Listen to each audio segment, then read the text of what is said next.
Welcome to the Branding Room Only podcast, where we share career stories, strategies, and lessons learned on how industry leaders and influencers have built their personal brands. Now, let's get started with the show. Hi, everyone. It's Paula Edgar, and welcome back to Branding Room Only, the podcast where we talk about personal branding, leadership, authenticity, and how to show up with intention in a world that's always changing. Today's episode is one that's been sitting heavy on my heart. We're going to talk about something I've been reflecting on deeply, how the brand of DEI has changed and what that means for us now and going forward. Let's be honest, the words diversity, equity, and inclusion have been under attack for a while now, and not just casually. Targeted, politicized, misrepresented, and for some, flat out erased.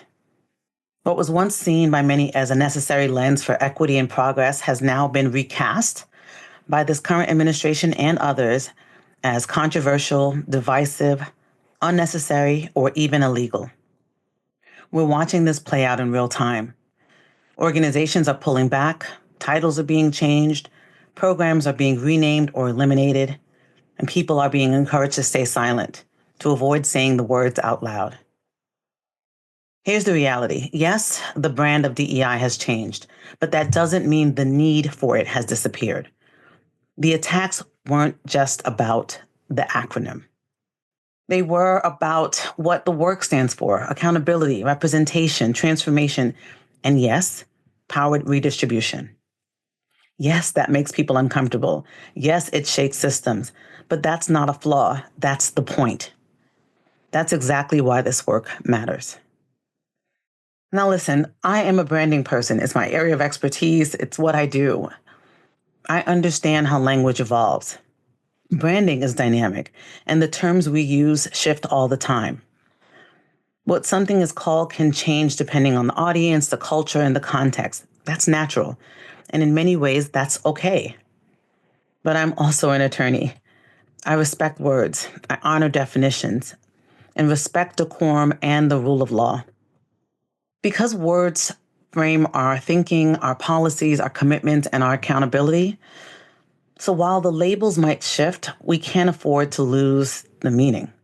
We can't pretend that not saying diversity or equity or inclusion means the work is any less important. Let me be absolutely clear. Just because you change the name doesn't mean the imperative or the responsibility goes away. And trying to fly under the radar, it's not working. This administration's messaging and tactics have already shown that they'll go after the work regardless of what you'll call it. And so the question becomes, what are we doing all of this hiding for? There's this disturbing and dangerous narrative being pushed that DEI stands for didn't earn it. And let's not miss the point. That is gaslighting at its finest. It's designed to devalue the achievements of people who've historically been excluded and to create division and resentment. But the facts are clear. Diverse environments perform better. Inclusive workplaces retain talent longer. And equity efforts lead to innovation, engagement, and long-term success. And even more importantly, the legal frameworks that protect people from discrimination still exist. Whether you call it DEI or not, ignoring disparities doesn't eliminate them. In fact, it often makes them worse. The law will still be triggered when bias, exclusion, and inequity occur, no matter what language your organization decides to use.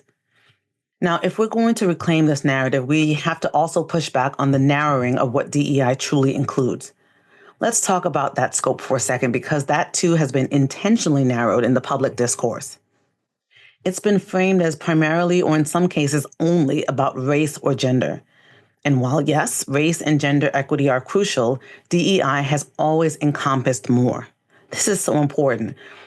When we're talking about diversity, equity, and inclusion, we're talking about socioeconomic status, disability, religion, national origin, age, language, neurodiversity, caregiver status, immigration background, veteran status, and yes, even political viewpoints, and so much more.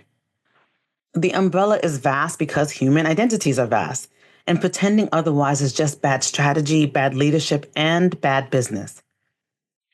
What worries me most is the narrative shift, the way that DEI has been rebranded, not just by its practitioners, but by its opponents to mean something negative, exclusionary, or ineffective. It's become an easy scapegoat for systemic problems people don't want to deal with. But here's what I want to offer as a counter narrative. DEI is not the problem. It is and always has been part of the solution. So what do? We reclaim the narrative. We recommit to our values, and we refuse to let fear dictate how we show up. If your title has changed, make sure your purpose hasn't. If your programming has been renamed, keep the work alive behind the scenes. If your leadership is nervous, offer data, storytelling, and strategy to remind them why this matters, both now and in the future. And above all else, don't stop saying the words. Say diversity, say equity, say inclusion, and mean them. These words are important regardless of politics.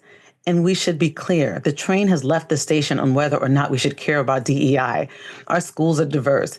Our workplaces are diverse. The world is diverse.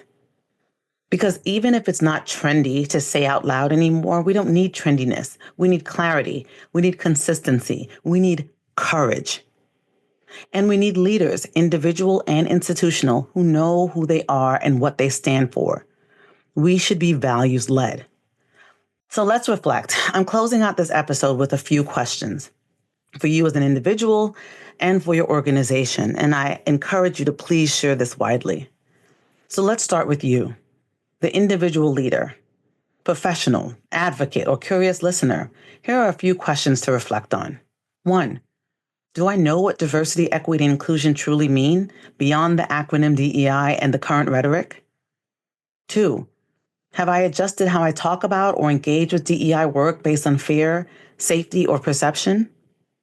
3, if so, how will this impact me in the short term, in the long term? 4, what are the values that guide how I show up at work, in my community, and in my relationships? And 5, how do I demonstrate those values through my actions, regardless of what the current climate says? Now, let's zoom out. Whether you're part of a law firm, nonprofit, corporation, or institution, what does your organizational stance on DEI say about your culture? Are we being reactive to politics or proactive about our culture? 1. 2, if we have made shifts to align, accommodate, or hide from the ire of the current administration, what are we signaling to our employees, clients, and stakeholders when we distance ourselves from DEI language or programming? 3, who are we as an organization? What is the bedrock of our culture? Are we willing to stand by the values we say we uphold, even when it's uncomfortable? And finally, 4, how are we measuring success when it comes to inclusion and belonging, and what measures are still in place? Here's my reminder to anyone who's listening. DEI, it still stands for something powerful.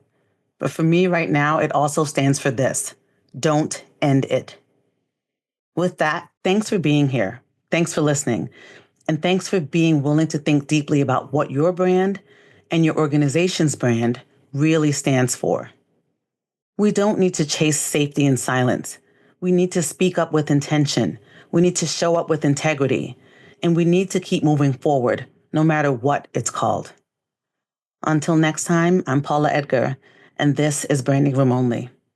Bye, y'all.